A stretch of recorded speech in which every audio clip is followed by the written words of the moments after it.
pourquoi est-ce que lorsque le ministre de la Santé, Guillaume Rosier, lui a posé la question, dit écoutez, ce serait quand même bien d'avoir le statut des personnes en réanimation pour convaincre les gens de se faire vacciner, pour leur montrer que les gens qui sont en réanimation ne sont pas vaccinés, ça convaincrait les gens de se vacciner. Vous en êtes d'accord? Qu'est-ce qu'a répondu le ministre? Nous n'avons pas ces données.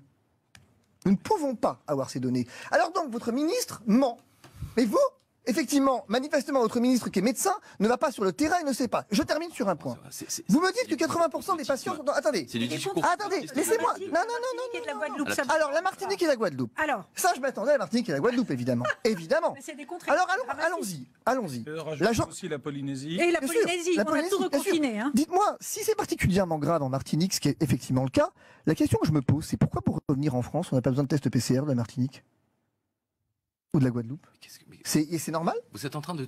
Là, c'est une question, je vous pose une question. On a une épidémie. Vous voulez dire que c'est pas grave? Parce que, non, en fait, c'est ce que j'essaye de vous dire. Non, dans ce que vous dites, c'est qu'en fait, on nous ment et c'est pas si grave que ça là-bas. Monsieur, non, pas du tout. Ce que j'essaie de vous dire, c'est qu'une épidémie a une dynamique propre et que venir corréler l'absence de vaccination à la flambée de l'épidémie, je vous repose la question, et Israël. Alors attention à ce que vous allez dire sur Israël, parce que le ministre de la Santé a fait une déclaration hier soir qui pourrait mettre à mal... Alors, Jean Ferlier. Je vois bien que c'est peine perdue de pouvoir essayer de discuter avec vous et même de débattre. On est en train de vous parler de... Mais monsieur, vous ne débattez pas, vous affirmez. Je vous demande vos sources, ça vous pose un problème. Si vous me laissiez parler, je vais pouvoir essayer d'en placer une. Je vous demande vos sources, à chaque fois que vous me dites... Je suis en train de vous les donner. On est en train de vous dire qu'il y a une situation... Il y a une situation dans les Antilles qui est catastrophique. Parce qu'on a une circulation du virus et parce qu'on a des gens qui sont très peu vaccinés. Et pourquoi c'est des données. Pourquoi en Martinique pour répondre à cet argument, Madame, vous faites un petit rebond et vous parlez de complètement autre chose. Non, vous maîtrisez bien. Cherchez pas à me prendre. Je vais vous dire. Il y a des choses qui sont... Ne cherchez pas à me prendre en défaut là-dessus. La Martinique. Alors, intéressons-nous à la Martinique.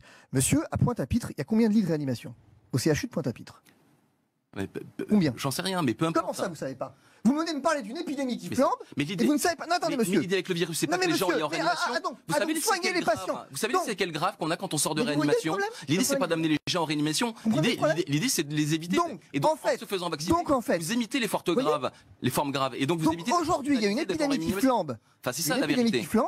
À la question de savoir pourquoi elle flambe, est-ce que c'est parce qu'il y a un manque de vaccination sur lequel je vais revenir, ou est-ce que c'est parce que effectivement on a un problème de structure hospitalière? L'épidémie ne flambe pas parce qu'il y a un problème de structure hospitalière. C'est pas pour ça que l'épidémie flambe. Non, ça crée un problème. Mais c'est pas pour ça que l'épidémie flambe. Mais enfin, c'est les deux éléments. Si vous ne soignez pas les gens, vous avez une mortalité qui est exacerbée. Enfin, ça paraît évident. Vous le découvrez pas quand même. Que si effectivement, à un moment donné, les gens peuvent pas avoir accès à la réanimation, bah, ça complique singulièrement les choses. Parce que si la vaccination est la solution pour tout, on n'a qu'à se débarrasser de nos lits de réanimation et c'est terminé. Premier élément.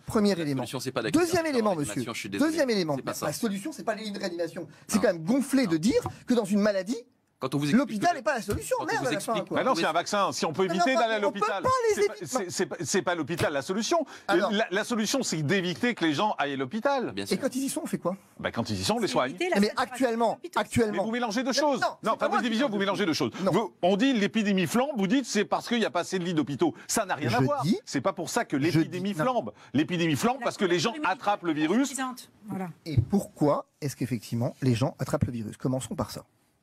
Comment ont-ils attrapé le virus? Pourquoi en Polynésie on a attrapé le virus? Pourquoi est-ce que parce qu'ils ne sont pas vaccinés. Ah, parce qu'ils ne sont pas vaccinés. Et qu'est-ce qui vous permet de le dire? Alors, la Jordanie. Expliquez-moi pourquoi la Jordanie ne flambe pas alors qu'Israël flambe.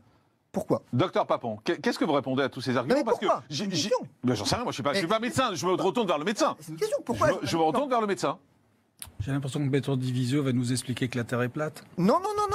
Je vous pose une question. Pourquoi la Jordanie ne flambe pas? Pourquoi la Jordanie, qui est sur la même latitude qu'Israël, qui a effectivement une frontière avec Israël, a 15% de vaccination et une épidémie qui flambe pas? Pourquoi? Mais si vous avez la réponse, donnez-la nous. Mais c'est vous qui donnez la réponse. Docteur, est-ce que vous avez une réponse à ça? Mais ça m'intéresse pas. Ça vous intéresse pas de savoir? Ah bah ça c'est fou. Je vous l'ai dit, je viens ici uniquement pour essayer de faire passer un message qui aide les gens. Non mais d'accord, mais vous avez quelqu'un qui est un fanatique, qui a... je suis un fanatique. Qui a l'intention de prêcher dans un sens. Quand on a parlé de l'Afghanistan tout à l'heure, ce mot a un sens quand même. Malheureusement, n'est pas le sens du... Bientôt, ce sera taliban. Alors je sais qu'on parle de médias mainstream, dont vous faites malheureusement partie, je suis désolé. Peut-être que... a des gens qui préfèrent être à contresens du mainstream. Oui, mais excusez-moi, docteur, mais moi je pense qu'il faut écouter les gens comme Fabrice Divisio. Je pense qu'il faut écouter toutes les voix. Et j'ai posé une question. C'est une des forces de CNews, c'est d'écouter tout le monde et de ne pas être juste dans un sens et de prêcher la bonne parole. Moi, je pense qu'il faut écouter et il faut répondre. S'il dit une connerie, faut lui dire. S'il dit quelque chose de juste, il faut lui dire. C'est comme ça qu'on avance. Et c'est pas en disant on l'écoute pas, c'est un fanatique. En tout cas, c'est mon avis, c'est le sens de cette émission. Aujourd'hui, il vous pose une question. Est-ce que vous savez répondre? Le tissu hospitalier jordanien est réputé au niveau international, hein, bien sûr. Tout à l'heure, l'hôpital n'était pas le sujet. Maintenant, il le devient, si je comprends bien. C'est extraordinaire quand même. Non, la vaccination empêche la transmission de l'épidémie. Israël, majoritairement vacciné, érigé en exemple, flambe à un tel point qu'il y a 7 directeurs d'hôpitaux qui disent qu'il n'y a plus de place dans les hôpitaux et que c'est dramatique. Pourtant, pays majoritairement vacciné, la Jordanie, pays minoritairement vacciné, frontalier d'Israël, ne flambe pas. Ma réponse est pourquoi? Voilà, probablement parce que vous avez la solution, moi je l'ai pas. Ce que je sais, c'est que... Parce que vous posez une question très précise, sur un cas très précis. Mais enfin, monsieur, je veux dire, pardonnez-moi, mais après, vous savez bien qu'en science, à partir du moment où il y a un contre-exemple, eh bien, ça n'est plus une vérité. Mais je peux vous en sortir 10 contre-exemples. Eh bien, allez-y. Je peux vous sortir l'exemple de la Suède qui n'a pas confiné et qui n'a pas un taux de mortalité supérieur à celui de la France. L'Angleterre qui n'avait pas confiné, finalement, a fini par confiner. Et s'est rendu compte on est bien d'accord. Dans le mur. L'Islande, qui a très bien vacciné, se retrouve elle aussi avec une recrudescence, puisque le variant Delta manifestement... Et donc, qu'est-ce que vous en déduisez? J'en déduis que nous devons être humbles face à une maladie que nous ne connaissons pas. C'est mon premier message. Alors on est d'accord. Et que ce soit vous, que ce soit moi, tous les deux, nous devons être humbles. Eh bien, monsieur. Et je vous encourage à cette humilité. Ah, monsieur, l'humilité, moi, je l'ai. Je l'ai, l'humilité. Et déjà, vous pourriez. Non, attendez. Et me respecter quand je parle. En traitant un agent fanatique, le respect, c'est mal parti. Je ne vous interromps pas. Donc, vous êtes fanatique, je sais mieux. Quand vous parlez, faites la même chose pour moi, c'est tout ce que je vous dis. Monsieur, le respect qui passe par traiter quelqu'un de fanatique, c'est quand même mal parti, mais bon.